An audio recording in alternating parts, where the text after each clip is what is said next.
सो दोस्तों welcome to money stocks. तो ये वीडियो के अंदर हम लोग बात करने वाले हैं मल्टीपल स्टॉक्स के बारे में। तो चलिए सबसे पहले हम लोग डिस्कस करेंगे टाटा मोटर्स के बारे में। तो जहां टाटा मोटर्स के अंदर आज के दिन 1.5% तक की तेजी नजर आ चुकी है एंड 792 रुपीज़ के आसपास हमें कहीं ना कहीं टाटा मोटर्स फाइनली क्लोज हो चुका है। तो टाटा मोटर्स के अंदर एक बहुत बड़ा अपडेट्स आया है। इसका इम्पैक्ट आपको कल के दिन टाटा मोटर्स के अंदर आ सकता है, क्योंकि जो खबर हमें नजर आया है ना, रिसेंटली 10 मिनट पहले एक बहुत बड़ा फ्रेश अपडेट्स मैं आपके साथ शेयर करना चाहूँगा। इतना ज़्यादा ये अपडेट पॉजिटिव है ना, जिस वजह से कल के दिन में आपको टाटा मोटर्स के अंदर हमें तेज़ी आ सकता है। और टाटा मोटर्स का जो Q3 का रिजल्ट आने वाला है, जब भी कंपनी Q3 का रिजल्ट परफॉर्म करेगा उस वक्त कंपनी बहुत अच्छा खासा परफॉर्म कर सकता है। और अगर टाटा मोटर्स अच्छा खासा परफॉर्म करेगा, जैसे कि आपको बताइए कंपनी क्या है, ऑटो सेक्टर से कंपनी बिलोंग करता है। तो ये कंपनी क्या करता है ना, मदरसन सुमी से भी अच्छे खासे स्पेयर पार्ट्स मैन्युफैक्चरिंग करके लेता है।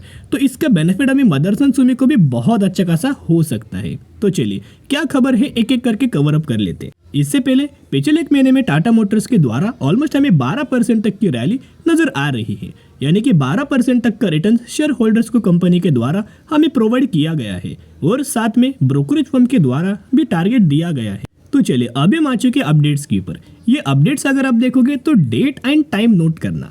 अभी का एकदम लेटेस्ट फ्रेश अपडेट्स के बारे में हम लोग बात कर रहे हैं। तो अपडेट क्या है, चलिए बात कर लेते हैं। जैसे कि आपको बताया कि टाटा मोटर्स मंथली सेल्स के नंबर्स हमें प्रेजेंट करता है। तो आज के दिन हमें दिसंबर महीने का सेल्स का डेटा आ चुका है। नंबर्स हमें कंपनी के द्वारा जारी किया गया है, जहां जो कंपनी का दिसंबर महीने का जो डोमेस्टिक सेल्स है, उस डोमेस्टिक सेल्स के अंदर कंपनी के अंदर 4% तक की मंथ ऑन मंथ बेसिस के ऊपर तेजी नजर आ चुकी है, ग्रोथ नजर आ चुकी है एंड 76,138 यूनिट्स के आसपास हमें टाटा मोटर्स के द्वारा इतना ह्यूज अमाउंट ऑफ हमें व्हीकल्स सेल किया गया है। अभी अगर आप कंप्लीट अपडेट के अंदर देखोगे तो जो डोमेस्टिक सेल्स का जो डेटा है उसके अंदर 4% तक की तेजी आ चुकी है, ग्रोथ आ चुकी है। अभी यही अगर आप ईयर ऑन बेसिस हमें 4% की तेजी है दोस्तों। वही अगर आप दिसंबर 2022 के अंदर ये डेटा कितना था, 72,997 यूनिट्स के आसपास हमें कंपनी के द्वारा व्हीकल सेल्स किया था दिसंबर 2022 में। वही 73,000 यूनिट्स बढ़ के करंटली हो चुका है 76,000 यूनिट्स, यानी कि ईयर ऑन बेसिस हमें 4% तक की ग्रोथ नजर आ चुकी है। उसके साथ साथ जो कंपनी का पैसेंजर व्हीकल्स वाला जो सेगमेंट है, उस सेगमेंट के अंदर भी कंपनी ने 9% की ईयर बेसिस ग्रोथ दिखाया हुआ है पीवी सेल्स के अंदर। पीवी यानी कि पैसेंजर व्हीकल्स। तो चलिए कंप्लीट अपडेट्स क्या है उसको जान लेते हैं।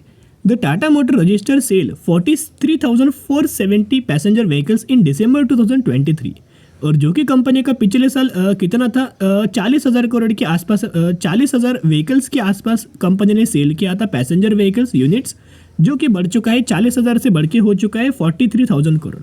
तो आप समझ सकते हो जिसके अंदर 9% तक की तेजी ग्रोथ नजर आ चुकी है। उसके साथ साथ for Tata motors the Nexon continues to be a best high seller in internal combustion engine, यानी कि जो पेट्रोल डीजल वाले व्हीकल्स होता है और इलेक्ट्रिक व्हीकल्स। तो कहीं ना कहीं ईवी के अंदर भी नेक्सॉन बहुत अच्छा खासा हमें सेल हो रहा है, और एक इंटरनल कंबशन इंजन यानी कि पेट्रोल डीजल वाले व्हीकल्स के अंदर भी नेक्सॉन बहुत अच्छा खासा सेल हो रहा है। और ये स्टेटमेंट किसने दिया है, ये दोस्तों स्टेटमेंट हमें दिया गया है मैनेजिंग डायरेक्टर शैलेश चंद्रा के द्वारा। तो आप समझ सकते हो इसका कितना गजब का दोस्तों बेनिफिट नजर आएगा, जहां कल के दिन भी कंपनी के अंदर हमें तेजी आ सकती और इनका जो Q3 का रिजल्ट आने वाला है उसके अंदर भी ग्रोथ आ सकती है। तो अगर आपको दोस्तों अभी तक वीडियो पसंद आया होगा तो जरूर वीडियो को एक लाइक कर सकते हो। चलिए अगले अपडेट्स के बारे में बात कर लेते हैं। ये भी अपडेट बहुत ज़्यादा पॉजिटिव है और आज के दिन का नजर आया है। आप देख सकते हैं ऑलमोस्ट 10 बजे के आसपास हमें एनालिस्ट के द्वारा और ब्रोकरेज फर्म के द्वारा टाटा मोटर्स के 2024 के लिए हमें एक टारगेट दिया गया है, और इनका मानना है कि और कंपनी एक मैसिव रिटर्न्स आपको दे सकता है। अभी ये जो स्टेटमेंट है ना, वो किसने दिया है, बेसिकली दोस्तों स्टेटमेंट हमें दिया गया है एक एनालिस्ट के द्वारा, जो कि एक सेबी रजिस्टर रिसर्च एनालिस्ट है जिनका नाम है VLA अंबाला। इनके द्वारा हमें एक टारगेट दिया गया है। इनका मानना है कि बहुत ही जल्द कंपनी 760 यानी कि तो कंपनी ऑलमोस्ट टारगेट अचीव कर चुका है। सही बात है, अभी इनका टारगेट हमें 1,000 रुपये के आसपास दिया है, और इनका जो टाइम पीरियड है कब तक ये जा सकता है, 1 महीने से लेकर 5 महीने तक। अगले 1 महीने से लेकर 5 महीने तक 1,000 रुपये के आसपास हमें टाटा मोटर्स ये टारगेट्स हमें अचीव कर सकता है। इसके साथ साथ और कई सारे एनालिस्ट के द्वारा ब्रोकरेज फर्म के द्वारा बोला गया है कि इतना पोटेंशियल है कंपनी के अंदर कि ये अपकमिंग ईयर यानी कि 2024 एंड तक कंपनी 1200 रुपये तक का टारगेट अचीव कर सकता है। तो इसकी हिसाब से जितना कंपनी डिप्स के अंदर मिले, डिप्स यानी कि गिरावट, यस फॉर एग्जांपल कंपनी अभी 800 रुपये के आसपास चल रही है, अभी कंपनी थोड़ा गिरता है, 780 रुपये के आसपास आता है, 770 रुपये के आसपास आता है, तो निवेश करने का सही मौका है। जितना गिरे ना डरना नहीं है, जितना गिरे उतना बाय ऑन स्ट्रेटेजी अप्लाई करके लंबे समय के लिए होल्ड करना। बहुत अच्छे खासे लेवल्स के ऊपर हमने बाइंग किया था, आपको पता होगा। जो भी लोग इस चैनल को डेली फॉलो करते हैं उनको पता है कि हमने कंपनी को 550 रुपये के आसपास खरीदारी किया था, 500 रुपये के आसपास खरीदारी किया था, जब कंपनी का एक बहुत बड़ा रेजिस्टेंस लेवल का ब्रेकआउट हुआ था। जब भी कंपनी ने ब्रेकआउट किया उस समय हमने खरीदारी किया था। और अगर ये कंपनी का 1000 का दोस्तों टारगेट अगर दिया जाता है ना, तो हम लोगों को उस समय 100% तक का रिटर्न मिल जाएगा। एक और खबर की वजह से टाटा मोटर्स के अंदर कल के दिन बहुत अच्छी खासी तेजी आ सकती है, तो अपने रडार के ऊपर जरूर रखना। और अगर आपने निवेश किया है तो बहुत अच्छा खासा बेनिफिट मिलने वाला है, क्योंकि आपको पता है मार्केट क्लोज होने के बाद एम ऑर्डर लगाया जाता है, तो टाटा मोटर्स के अंदर भी एम ऑर्डर लग चुका है। क्वांटिटीज अगर आप देखोगे तो बहुत बड़ा क्वांटिटीज लगा हुआ है बाइंग साइड के लिए, जहां 5692 क्वांटिटीज का एक बहुत बड़ा बाइंग ऑर्डर लगा है, जो कि करंट प्राइस के ऊपर लगाया गया है। तो आप समझ सकते हो जब कल के दिन मार्केट ओपन होगा ना, सबसे पहले जो बाइंग ऑर्डर है ना ये एग्जीक्यूट होगा। यस दोस्तों, सबसे पहले बाइंग ऑर्डर जो लगाया हुआ है ना ये एग्जीक्यूट होगा। तो जब भी एग्जीक्यूट होगा कंपनी के अंदर बहुत अच्छी खासी तेजी आ जाएगी। तो जरूर टाटा मोटर्स के ऊपर रडार के ऊपर रखना, और जैसे कंपनी गिरावट के अंदर मिले अपने पोर्टफोलियो के अंदर ऐड करना। चलिए अगली कंपनी के बारे में डिस्कस कर लेते हैं। हम लोग बात करने वाले हैं यस बैंक के बारे में। यस बैंक की अगर बात की जाए तो आज के दिन कंपनी के अंदर 5% तक की रैली हमें नजर आया, यानी कि 5% का रिटर्न शेयर होल्डर्स को प्रोवाइड कर चुका है। एंड 22 रुपये के आसपास हमें कहीं ना कहीं यस बैंक की क्लोजिंग हो चुका है। आपको पता होगा कि एक समय कंपनी बहुत ज़्यादा हायर प्राइस के ऊपर चल रहा था दोस्तों, लेकिन इंटरनल इश्यूज की वजह से, बैड परफॉर्मेंस की वजह से लगातार कंपनी गिरावट के अंदर मिला और बहुत ज़्यादा कंपनी गिर चुका था। अभी धीरे धीरे करके हमें यस बैंक के अंदर जंप आ रहा है, लेकिन अभी यस बैंक के अंदर हमें धीरे धीरे करके तेजी आ रहा है। उसके पीछे का रीजन क्या है और आज के दिन क्यों तेजी आया? आज के दिन तेजी आने का बहुत बड़ा रीजन है, ये डेट एंड टाइम नोट करना कि 10 बजे के आसपास अपडेट्स है और आज के दिन ये खबर आ चुका है। Yes Bank share chair new year after receipt of 150 crore from NPA portfolio sale, expert see more upside. अभी ये एनपीए पोर्टफोलियो क्या है? तो दोस्तों एनपीए क्या होता है ना, आप देखिएगा। एनपीए यानी कि नॉन परफॉर्मिंग एसेट। तो नॉन परफॉर्मिंग एसेट क्या होता है बैंक का? देखिएगा, जितना ज़्यादा बैंक का नॉन परफॉर्मिंग एसेट होगा उतना ज़्यादा बैंक्स को घाटा होगा, लॉस होगा, और जितना कम बैंक का नॉन परफॉर्मिंग एसेट होगा उतना कम बैंक का लॉस होगा। इतना पकड़ लीजिएगा दोस्तों, जितना ज़्यादा एसेट होगा उतना ज़्यादा लॉस होगा, जितना कम एसेट होगा उतना कम से कम हमें लॉस नज़र आएगा।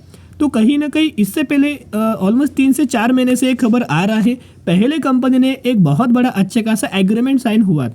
उससे पहले दोस्तों ये जो एग्रीमेंट हमें साइन हुआ था ना, किससे एग्रीमेंट साइन हुआ था? जिसका नाम है जेसी फ्लावर ARC। तो इनके द्वारा एक एग्रीमेंट हमें साइन किया गया था यस बैंक के द्वारा। अभी किस रिगार्डिंग एग्रीमेंट था? जो नॉन परफॉर्मिंग एसेट पोर्टफोलियो है उनको सेल करने के लिए एग्रीमेंट हमें साइन हुआ था, लेकिन उस वक्त इन्होंने क्या है ना, यस बैंक को पूरा अमाउंट बिल्कुल भी पे नहीं किया था। तो अभी हुआ क्या, जो कंपनी को यानी कि जेसी फ्लावर ARC ने कंपनी को क्या किया है, 150 करोड़ का एक बहुत बड़ा फंड हमें रिसीव करके दिया हुआ है। इनका जो नॉन परफॉर्मिंग एसेट था इनको बेच दिया है। तो अगर आप इनके लेटेस्ट अपडेट के अंदर देखोगे तो ये लाइन दोस्तों पढ़ना, the private lender declaration to receive 150 crore from single trust after bad loan market is expected the amount receive would benefit private lender यानी कि Yes Bank and its merger aids more receipt of expected after NPA portfolio sale. यानी कि जो इतना बड़ा amount हमें yes bank को receive हुआ है, इतना जो नॉन परफॉर्मिंग एसेट बेच के, उसका बहुत अच्छा खासा बेनिफिट हमें कंपनी को होने वाला है। देख सकते हैं बेनिफिट प्राइवेट लेंडर। तो कहीं ना कहीं इसका बहुत बेनिफिट हमें इसका बहुत ज़्यादा बेनिफिट आपको यस बैंक को मिल सकता। तो जैसे ये खबर आउट हुआ ना, वैसे ये खबर आया। ये भी खबर आज के दिन का है। ये अपडेट्स अगर आप देखोगे तो जैसे ये खबर आउट हुआ कि बेनिफिट होने वाला है यस बैंक को, वैसे एनालिस्ट के और ब्रोकरेज फर्म के द्वारा 26 रुपए का टारगेट हमें यस बैंक को दिया हुआ है। लेकिन दोस्तों क्या हुआ, जैसे खबर आउट हुआ पॉजिटिव, वैसे नेगेटिव खबर भी आउट हुआ। कहीं ना कहीं इसका इम्पैक्ट हमें यस बैंक के अंदर नजर आ सकता है। देखिएगा, Yes Bank faces penalty of 3 crore by Tamil Nadu GST department. तो यस बैंक ने क्या किया है दोस्तों, इंटरनल बेसिस के ऊपर कुछ जीएसटी के अंदर हमें प्रॉब्लम खड़ा किया है, कुछ ऊपर नीचे हमें किया गया है कैलकुलेशंस के अंदर, तो जिसके द्वारा जीएसटी डिपार्टमेंट के द्वारा जो कि तमिलनाडु के अंदर है, उन्होंने एक बहुत बड़ा पेनल्टी हमें फाइन किया है यस बैंक को, जिसका अमाउंट हमें 3 करोड़ के आसपास नजर आया है। इसका एक नेगेटिव इम्पैक्ट आपको दिख सकता है। तो यस बैंक है ना दोस्तों, बहुत ज़्यादा रिस्की है। जिस तरह से कंपनी ट्रेड कर रहा है ना, परफॉर्मेंस कर रहा है ना, बहुत ज़्यादा रिस्की है। यस बैंक के कहीं ज़्यादा बेहतर, यानी कि यस बैंक से कहीं ज़्यादा बेहतर ये बैंक है जिसका नाम है IDFC फर्स्ट बैंक। वो परफॉर्मेंस की हिसाब से बात कीजिएगा, इनके पैरामीटर्स की हिसाब से बात कीजिएगा, ग्रोथ की हिसाब से बात कीजिएगा, यस ग्रोथ तो है, लेकिन धीरे धीरे करके आपको ग्रोथ नजर आएगा। कोई बहुत बड़ी तेजी नहीं कि डायरेक्टली कंपनी 100% का रिटर्न दे देगा, 200% का रिटर्न मिलेगा, नहीं। कंसिस्टेंटली आपको कंपनी रिटर्न देगा, सिर्फ गिरावट के अंदर आपको निवेश करना पड़ेगा। तो चलिए दोस्तों, अभी हम बात करेंगे लास्ट कंपनी के बारे में जिसका नाम है नेस्ले। तो जिसके अंदर आज के दिन ऑलमोस्ट हमें 3% की तेजी आया, 27,360 रुपये के आसपास कंपनी ट्रेड कर रहा है। ये वही कंपनी है नेस्ले इंडिया जिस कंपनी ने 1:10 रेशियो का स्प्लिट का अनाउंसमेंट किया है, जिसके अंदर आपको 1 के बदले 10 शेयर मिलने वाले हैं। तो स्टडी एनालिसिस कर सकते हो, निवेश करने का कल एक दिन एक आखिरी मौका है, बाद में आपको मौका नहीं मिलने वाला। तो चलिए आज के लिए इतना। अगर आपको वीडियो पसंद आए जरूर वीडियो को लाइक और चैनल को सब्सक्राइब कर सकते हो। फिर मिलेंगे, बाय।